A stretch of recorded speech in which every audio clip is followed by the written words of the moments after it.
ধরেন বিএনপি কে আনপপুলার করছে, কেন আমরা এই কথাটাকে বিশ্বাস করি যে সালাউদ্দিন আহমেদ ফেব্রুয়ারি 17 তারিখ থেকে আজ পর্যন্ত 1131টা রেপ হয়েছে, এটাকে উনি জিরোর কোটায় নামাইয়া আনতে পারেন। এই রিসোর্সটা ওনার হাতে আছে, এই সারাউন্ডিংটা ওনার নিয়ন্ত্রণে আছে, এই ব্যবস্থাটা সম্পূর্ণরূপে ওনার এখতিয়ারের মধ্যে, কিন্তু তারপরেও উনি এটা করছেন না। তাইলে আপনি ব্রিগেডিয়ার জিয়া একজন শিক্ষিত, মার্জিত, অভিজ্ঞ একজন মানুষ, যদি মনে হয় ইচ্ছাকৃতভাবে উনি এটা করছেন না, এবং আপনার যদি মনে হয় যে উনি বিএনপি কে আনপপুলার করার জন্য উনি এই কাজটা করছেন, আমি তাইলে আপনাকে একটা প্রশ্ন করতে পারি। ভারতের পছন্দ বাংলাদেশের প্রধানমন্ত্রী হিসাবে মির্জা ফখরুল অথবা আমির খচ্চর, তারেক রহমান না। বাংলাদেশকে যদি বিএনপি কে আনপপুলার করা হয়, আলটিমেটলি তারেক রহমানের উপরে প্রেসার চলে আসবে যে আপনি হ্যান্ডেল করতে পারতেছেন না, আপনি সরেন। আপনি লন্ডনে যান, ওইখানে বৈশা নমিনেশন বাণিজ্য করেন, ওইখানে পার্টির চেয়ারম্যান থাকেন, যা করেন। প্রধানমন্ত্রী, আমরা এখান থেকে মির্জা ফখরুলের এই প্রস্তাবটা আসবে এবং সালাউদ্দিন এটা সমর্থন করবে, আমির খচ্চর এটাকে সমর্থন করবে। পরিস্থিতিটা যদি এমন দাঁড়ায় যে তারেক রহমানের নেতৃত্ব চ্যালেঞ্জের মুখোমুখি পড়বে, সাবজেক্টটা কি আপনার কাছে কোন ক্ষেত্রে সেন্সিবল মনে হয়? আদারওয়াইজ সালাউদ্দিন যেই কাজটা করছে, সব আছে তার হাতে, তার হাতে বন্দুক আছে, তার হাতে কার্তুজ আছে, সে কেমনে জানে রাইফেল চালাইতে হইব, পরে উনি করছে না, কিছু করছে না, এর অর্থ কি? এখন প্রথম কথা হচ্ছে যে আপনি যে আপনি কি বলে সিনারিওটা ডিসপ্লে করলেন, আমি মনে করি যে এটা হয়তো তাদের মানে বাসনা থাকতে পারে, but it is not implementable. প্রথম কথা হচ্ছে যে বাংলাদেশে তারেক রহমানকে চ্যালেঞ্জ করার মতো কোনো নেতা বিএনপিতে নাই, যে তারেক রহমানকে চ্যালেঞ্জ করবে যে সে বিএনপি দায়িত্ব নিবে। তারেক রহমান পারছে না। এইখানে তারেক রহমানের মানে আছে, লিবার্টি আছে। উনি যদি এরকম পরিস্থিতি দেখেন, তাহলে সে তার নিজের দায়িত্বে সিদ্ধান্ত নিয়ে যাকে মনে করেন যে উনি অথর্ব, এবং উনি কিন্তু একটা কথা বলেছেন মন্ত্রণালয়ে, মানে উনার যখন উনি সরকার গঠন করেছেন, যে আমি 6 মাস দেখব, 6 মাস পরে আমি 6 মাসের আমলনামা নিয়ে বসবো মন্ত্রীদের। এবং আপনি একটা জিনিস খেয়াল রাখেন, উনি কিন্তু মন্ত্রণালয়ে তারেক রহমানের কিন্তু ওই যে সিস্টেমটা, যে সব সিদ্ধান্ত তারেক রহমানের ওখান থেকে আসবে, এই প্রথাটা সম্ভবত এখন আমরা দেখছি না। এবং যার যার মন্ত্রীরা কিন্তু তারা নিজের নিজের মন্ত্রণালয় চালাচ্ছে, স্বাধীনভাবে চালাচ্ছে, তাদের মতো করে চালাচ্ছে। তো যখন উনি 6 মাস পরে যখন এটার ব্যর্থতা সফলতা নিয়ে বসবেন, তখন কিন্তু যদি বাছবিচার শুরু হয়, তখন কিন্তু উনি বের করতে পারবেন যে কারা ব্যর্থ এবং কারা সফল। তো তাহলে তখন উনার একটা সুযোগ থাকবে এই মন্ত্রিসভাকে ঠিক করার। তো আপনি যে প্রশ্নটা বললেন বা যে প্রসঙ্গটা বললেন, সেটা হচ্ছে যে আসলে তো ভারত তো চেয়েছিল জিয়া পরিবারের কেউ যেন বিএনপির দায় দায়িত্ব না নেয়, তাহলে ভারতের পক্ষে খুব সহজ হবে এই বিএনপিকে দিয়ে তাদের আখের গোছানো। তো এখন তো বিএনপি ফ্যামিলির যেহেতু প্রেসিডেন্ট জিয়ার রক্ত যেহেতু প্রধানমন্ত্রী, সুতরাং তাকে চ্যালেঞ্জ করার মতো অবস্থা বিএনপির কেউ নেই, এটা ভারতও জানে এবং বিএনপির ভিতরে সকল স্তরের নেতারাও জানে। যতই তারা চেষ্টা করুক প্রুফ করার যে তারা সব জানতা, যে 2-1 নিমন্ত্রণ যাই হোক না কেন, তারা সব জানতো মনে করলো, আমি মনে করি যে তারেক রহমানকে চ্যালেঞ্জ করার মতো বাংলাদেশে এখনো কেউ নাই বিএনপিকে তার নেতৃত্ব চ্যালেঞ্জ করার মতো। ওকে, যে ভাই আপনাকে আমি একটা কথা বলি, প্রত্যেক ক্রাইমসের একটা অবজেক্টিভিটি থাকে, প্রত্যেকটা পাতানো খেলার আলটিমেট গোল থাকে। সালাউদ্দিন তার সব রিসোর্স হাতে থাকার পরেও সে 1131টা রেপ কেস, ধরেন ফেব্রুয়ারি তাহলে মার্চ 31 দিনে, এপ্রিল 30 দিনে, জুন 30 দিনে, 30, 30, 60, 90, 91 দিন, অর্থাৎ 100 দিন। এর মধ্যে 1131টা রেপ কেস। এই ভয়াবহ অবস্থাটাকে দূর করার জন্য সবকিছু সালাউদ্দিনের হাতে থাকার পরেও সে এটা নিয়ে কিছু করছে না, এবং নির্লজ্জের মতো এখনো সে সব জায়গায় পণ্ডিত বনার জন্য পাচালের মতো কথা বলতেই আছে। তো এখন প্রত্যেকটা অপরাধেরই তো আলটিমেট একটা গোল আছে জিয়া ভাই। ধরেন আমি আপনার সাথে একমত, তারেক রহমানের নেতৃত্বকে চ্যালেঞ্জ করার মতো কোন নেতা বিএনপিতে নাই, আমি একমত আপনার সাথে, আমি দ্বিমত পোষণ করি না। কিন্তু আপনি জিয়াউর রহমান যখন জীবিত ছিলেন জিয়া ভাই, এই কথাটাই বলা ছিল, জিয়াউর রহমানের নেতৃত্ব চ্যালেঞ্জ করার মতো কেউ ছিল না, এবং আসলেও ছিল না। এবং এই যে নেতৃত্বকে চ্যালেঞ্জ করার মতো কেউ নাই, এই কথাটা তারেক রহমানের জন্য ভালো কথা না। মানে আপনার সামনেই যদি আমি বলি, ধরেন আপনি আর আমি তারেক রহমানের শুভাকাঙ্ক্ষী, এই কথাটা আমি আর আপনি, আমরা কি তো সেফ ওয়েতে এই কথাটা বললাম যে তারেক রহমানের নেতৃত্বকে চ্যালেঞ্জ করার মতো কোনো ব্যক্তি বিএনপিতে নাই? But is it really safe for Tarique Rahman or BNP or the country? Not. It is not safe. Because এটাই হলো আমাদের রাজনৈতিক দলগুলোর বড় সমস্যা, সেগুলি হলো একটা ব্যক্তি নির্ভর দল। এই দলের সেন্টার অফ গ্র্যাভিটি হলো একটা মানুষের উপরে। এই দলের সেন্টার অফ গ্র্যাভিটি সিস্টেমের উপরে না। এই সিস্টেমের উপরে যদি কোনো দলের সেন্টার অফ গ্র্যাভিটি না থাকে, তাহলে সেই দল মানে যখন নেতৃত্ব শূন্য হয়ে পড়বে, অর্থাৎ কোনো কারণে, সে for example everything is final, মানে মানুষের তো হায়াত মৌতের কথা বলতে পারে না, তাই না?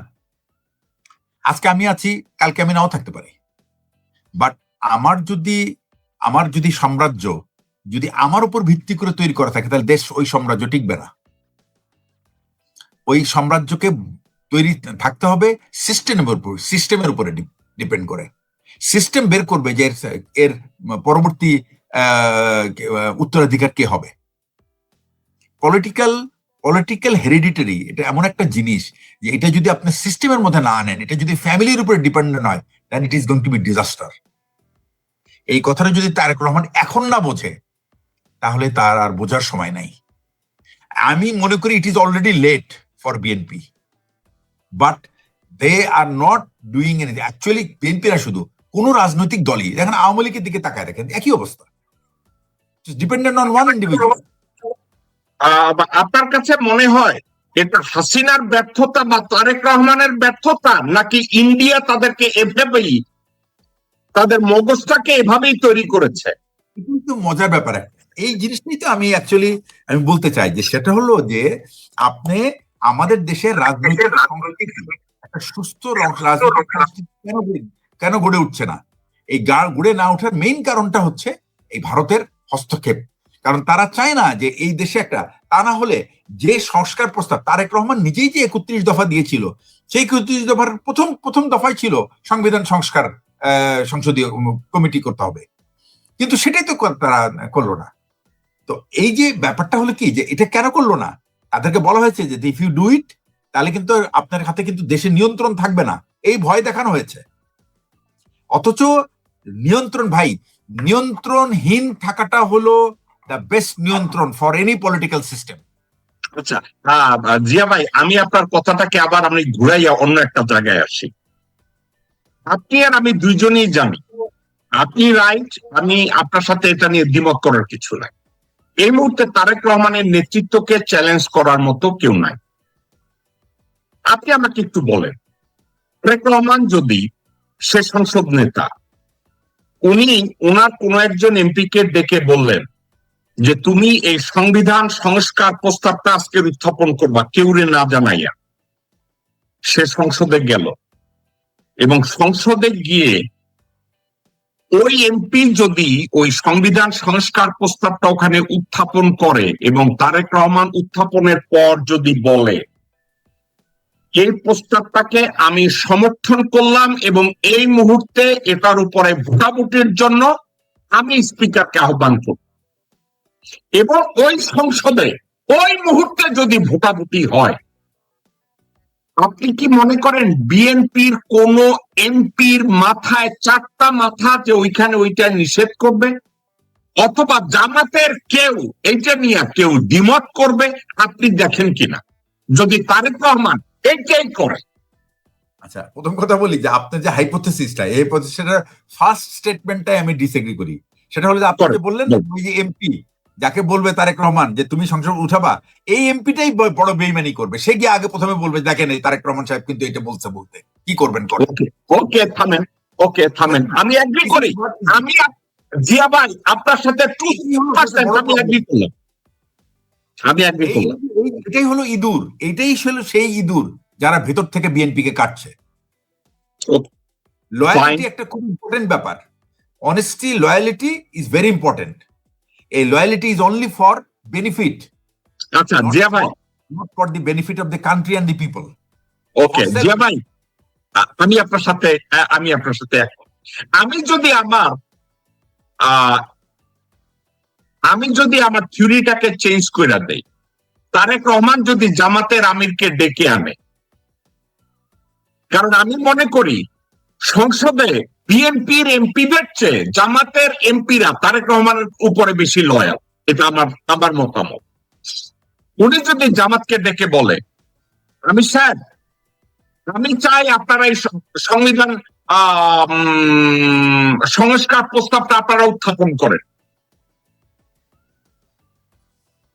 এখন পৃথিবীর কোন জায়গায় বিরোধী দল কোন বিল সাবমিট করছে এমন নজির কিন্তু অনেক বহু কান্ট্রিতে আছে। বিরোধী দল এক আইন লেজিসলেশন সংসদে উঠাইছে এবং পাস হয়েছে, এরও উদাহরণ অনেক।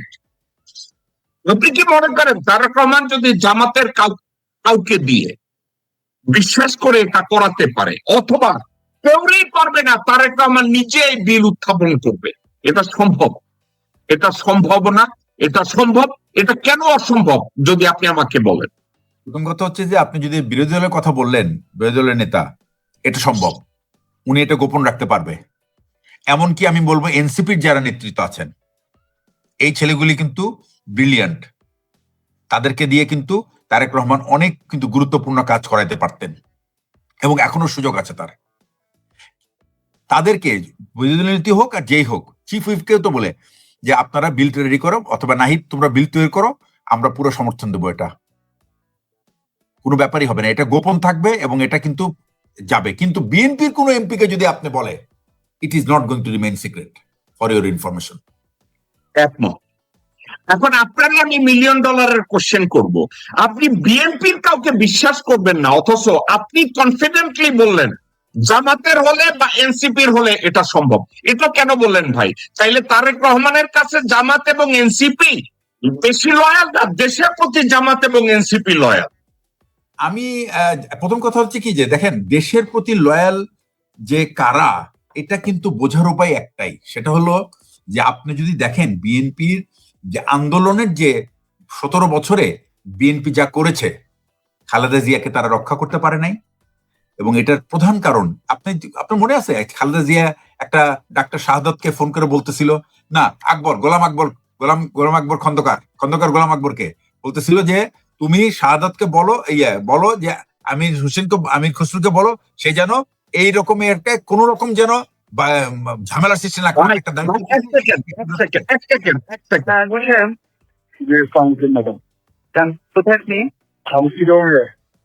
আচ্ছা শোনেন, আমি দাদাকে বলেছি একটা কাজের দায়িত্ব দিয়েছি, খসরু যেন কোনোভাবে কোনো কাজে বাধা না দেয়, খসরুকে মেসেজ দেন। আমি দাদা কথা হয়েছে, দরকার নেই, আমি কোনো কথা আপনি বেশি কথা বলতে জানেন না, এত কথার কোনো দরকার নেই। আমি আপনাকে যা বলছি সেটা বলেন, আপনি কোনো কথা বলবেন না, বুঝছেন কিনা? ওকে ঠিক আছে ম্যাডাম, এটা তো অবশ্যই। বলে দেন যে কোনো কাজে বাধা দেবে না, কোনো কাজে যদি বাধা দেয় তাহলে ইমিডিয়েটলি আমি তাকে রিমুভ করবো সেখান থেকে, বুঝছেন ভাইয়া? ঠিক আছে ম্যাডাম, আমি করতেছি, অলরেডি আমি অর্গানাইজ করতেছি। বলছি কিন্তু সে বাধা দিচ্ছে, আপনি যেটা বললাম সেটা বলেন, আপনাকে এত লক্ষ কথা আমি শুনতে চাই না। আপনি এটার কথাই রেফার করছিলেন। এক্স্যাক্টলি। তবে হ্যাঁ, বিএনপিতে কিন্তু কিছু কিছু এমপি আছে যারা কিন্তু দে আর ভেরি ভেরি, মানে আমি দু একজনকে দেখছি, আমি সংসদে একদিন গেছি, আমি বিশেষ করে জমির সাহেবের ছেলে নওশাদ জমির, আমি ওনার কথা শুনেছি এবং আমার কাছে মনে হয়েছে that he is one who could be very much used, sensible একটা এমপি। আপনি ডক্টর তরিকুল ইসলাম সাহেবের ছেলে আছেন, আদিত্য ইসলাম বা এরকম অনিন্দ ইসলাম, এরকম কি একটা নাম, আমি ঠিক এক্স্যাক্টলি জানি না। এই যে তরুণ যে সমস্ত এমপি আছে, তাদের উপরে যদি দায়িত্ব দেয়, তারা কিন্তু একটা সুন্দর একটা সমাধান দেবে, এবং তারা কিন্তু একটা এমন সমাধান দিবে যেটা আমি মনে করবো সারা দেশের মানুষ সারা জীবন মনে রাখবে। তারা কিন্তু কোনো নিজের স্বার্থ বা দলের স্বার্থের দিকে তাকিয়ে না, তারা দেশের স্বার্থের দিকে তাকিয়ে এই সমস্ত অ্যামেন্ডমেন্ট তারা দেবে। আপনার মনে হয় না তারা কিন্তু শোনেন, তারা সবাই, প্রথম কথা হলো কি, তারা উচ্চ শিক্ষিত এবং তাদের দে হ্যাভ এ রেসপন্সিবিলিটি। তারা কিন্তু এরকম জাস্ট বানের জলে ভেসে আসে নাই, তারা কিন্তু একটা ঐতিহ্যের ভিতর থেকে বড় হয়ে আসছে। সুতরাং তারা তাদের বাপের যদি কোনো ভুল ত্রুটি থাকে সেটা তারা মাথায় রাখবে, এবং তারা যেন নিজেরা যেন কোনোদিন, কারণ তার এই সমস্ত প্রজন্মের যারা এমপি তারা কিন্তু সবসময় চিন্তা করে যে তাদের ছেলে মেয়েদের কাছে তাদেরকে কিন্তু উত্তর দিতে হবে তাদের কর্মকাণ্ডের কারণে, যেটা আপনার আমির খসরু বা ওই আপনার এই সমস্ত লিডারদের এদের মধ্যে এই মোটিভেশন আপনি পাবেন না।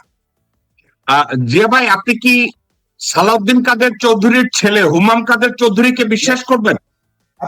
অ্যাবসলিউটলি, কোনো ডাউট নাই ভাই। আপনি আর আমি আজকে বিভিন্ন জায়গায় দেখা যাচ্ছে we are on the same page. আমি হুমাম কাদের সাথে আমি 2 একদিন কথা বলেছি, and I'm telling you he is just the breed of his father and that he is proofs, এবং সে অনেক কিছুতেই কিন্তু মানে একটা গুমোটের মধ্যে সে সময় কাটাচ্ছে, আমি জানি এটা। অনেক কিছু বিএনপির হয়তো তার দল হিসেবে সে দলের সাথে আছে, কিন্তু ব্যক্তি হিসেবে অনেক কিছুই সমর্থন করতে পারছে না। এবং আমি আপনাকে বলি, তারেক সাহেব কিন্তু এই সমস্ত এমপির সাথে কিন্তু তার যোগাযোগ খুব ভালো না। তারেক সাহেব কিন্তু এতটা কিন্তু তাকে বোকা ভাবা ঠিক না। উনি যেরকম সিনিয়র নেতাদের যেরকম রেসপেক্ট করছে, ঠিক একইভাবে কিন্তু is maintaining a communication with all the young lords of the MPs. এই যে ওনার এই যে একটা, এবং আমি আপনাকে একটা আমি শিওর যে খুব শীঘ্রই কিন্তু যে পরিবর্তনগুলি, সেই পরিবর্তনগুলি কিন্তু আপনি এই সমস্ত মিনিস্টারকে দেখতে পাবেন আপনি, মানে দ্যাটস মাই ফিলিং। ওকে, আপনি কি মনে করেন যে সালাউদ্দিন আমি যদি বলি যে 1131টা ধর্ষণ সালাউদ্দিন ওন করে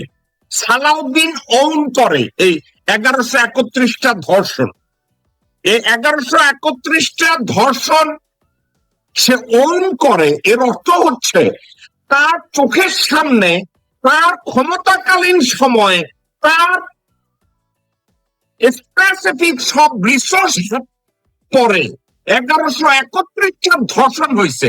তাইলে আমি কি বলতে পারি না যে 1131টা ধর্ষণের মালিক সে নিজে? উনি এই কথাটা বলতে পারি কিনা? মানে এটা আপনি যদি বলেন তাহলে এটা একটু ওনার প্রতি খুব নির্দয় হবে না। আমি দেশের প্রশ্নে এবং দেশের কল্যাণের প্রশ্নে আমার মধ্যে কোনো দয়া দাক্ষিণ্য নাই। এটা দায়ভার ওনার, উনি যদি বলি ওনার এই অপরাধটা এরকম যে আমি দাঁড়াইয়া লোকজনরে বলছি তুমি ধর্ষণ করো, তোমার বিচার হবে না, এর অর্থ এই কথাটা উনি মুখে বলে নাই, কিন্তু উনি মৌনতা দিয়ে বুঝিয়েছে তোমাদের কিছু করব না। কারণ উনি যদি এটা এইরকম করে, ভাই জিয়া ভাই, আপনারে স্বরাষ্ট্রমন্ত্রী বানাইলাম, আপনার আইন মন্ত্রণালয়ের সমর্থন আছে, প্রধানমন্ত্রীর সমর্থন আছে, পরিকল্পনা মন্ত্রীর সমর্থন আছে, প্রধান বিচারপতির সমর্থন আছে, সেনা প্রধানের সমর্থন আছে, পিজিএফআই ডিজির সমর্থন আছে, পিবিআর এর ডিজির সমর্থন আছে, এনএসআই ডিজির সমর্থন আছে। রামকির পোলা এরপরেও থামায় না।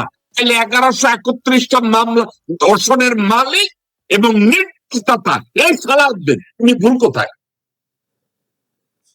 না, আপনি যে যুক্তি তুলে ধরছেন আমার খুব একটা খণ্ডন করার কিছু নাই, কিন্তু আমি মানে যদি আপনি বলেন যে এটা আবার খুবই, এটার জন্যই বলি যে যখন আপনি বললেন যে তাদেরকে উনি ডেকে বলছেন যে তুই ধর্ষণ কর, তোর কোনো মানে বিচার আচার হবে না, এই কথাটা মানে এটা বলতে পারেন যে এটা মেটাফোর হিসেবে আপনি তুলে ধরতে পারেন, but it is not really, it is not happening. আমি ভাই ভাই ভাই মেটাফর কোনটা? Could have, could have, could have, could have. কিন্তু সালাউদ্দিনের হাতে সব যে রিসোর্স আছে, it is not metaphor, is it? না, এটা না, দ্যাটস দ্য রিয়েলিটি, রিয়েলিটি। ভাই ভাই তাহলে আমার কথাটা মেটাফর হইলো কেমনে? না, আপনার কথাটা মেটাফোর হলো, আমি এই করতে বললাম যে আপনি তাকে যেভাবে বললেন যে সেটা সে হলো he is giving the order to rape. আমার কথা ভাই ভাই ভাই একটা কথা, আপনি কাউকে বলেন যে ওরে খুন করো, এইটা একটা কথা।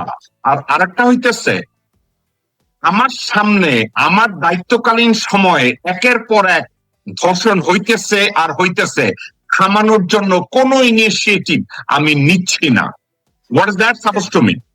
হ্যাঁ, মানে আমি এখানে একটু এই জায়গায় একটু একটু I want to add one more point, যেটা হচ্ছে দেখেন আপনি, যে সেটা হচ্ছে যে 18 মাসে যখন প্রফেসর ইউনূস যখন ওনার শাসনকাল চালিয়েছেন তখন কিন্তু একটা খুব নাজুক পরিস্থিতি ছিল। তারপরেও আপনার স্বরাষ্ট্র মন্ত্রণালয় কিন্তু অনেক জায়গায় কিন্তু তারা ব্যর্থ হয়েছে আইন শৃঙ্খলা পরিস্থিতি ঠিক রাখতে। কেন? কারণ প্রফেসর ইউনূস কখনো কোনোদিন অ্যাকাউন্টেবিলিটি নেয় নাই। উনি কোনোদিন আমার ধারণা, এবং আমি জানি না কতটুকু শুধু, উনি কোনোদিন ওনার স্বরাষ্ট্র মন্ত্রণালয়কে ওনার সামনে দাঁড়িয়ে চেয়ার না দিয়ে বলবে যে you have to come and tell me why this is happening, what your police, what your this that and doing.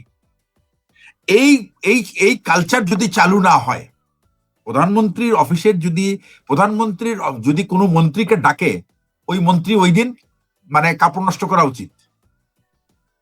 এই ফিলিংস যদি না থাকে, that is what is accountability. সুতরাং আপনি যখন এরকম একটা ঘটনা হচ্ছে, আমি তো মনে করি প্রতিদিনই ওনার সামনে যাওয়ার কথা, প্রতিদিনই উনি ওনার সামনে গিয়ে দাঁড়িয়ে ওনার ব্যাখ্যা দেওয়ার কথা। আমি মন্ত্রী হইলে আমি কেন ব্যাখ্যা দিব? I will not allow this police chief to remain in one piece. আমি পুলিশ চিফকে এক টুকরা রাখবো না। আমাকে যদি, আমি পুলিশকে বললে, আমি যদি তোমার প্রধানমন্ত্রীর সামনে যে আমার ব্যাখ্যা দিতে হয় এতগুলি অপরাধ কেন হলো, তাহলে কিন্তু তুমি কিন্তু আর এই সিটে বসে থাকতে পারবে না। মনে রাখো এটা কথাটা। This is enough for police, enough. আপনাকে কিন্তু সেই কথা বলার সৎ সাহসটা থাকতে হবে। এই সাহসের কথাটা আমি আপনাকে বারবার অনেকবার বলেছি। সাহস আসে দুইটা দিক থেকে। একটা হলো you are infinity type honesty, second হচ্ছে ইউ নো ইউর জব। তো এই দুইটা যদি মানুষ এক করতে পারে, সে তার সাহসের অভাব নাই, কারণ তার কোনো দুর্বলতা নাই।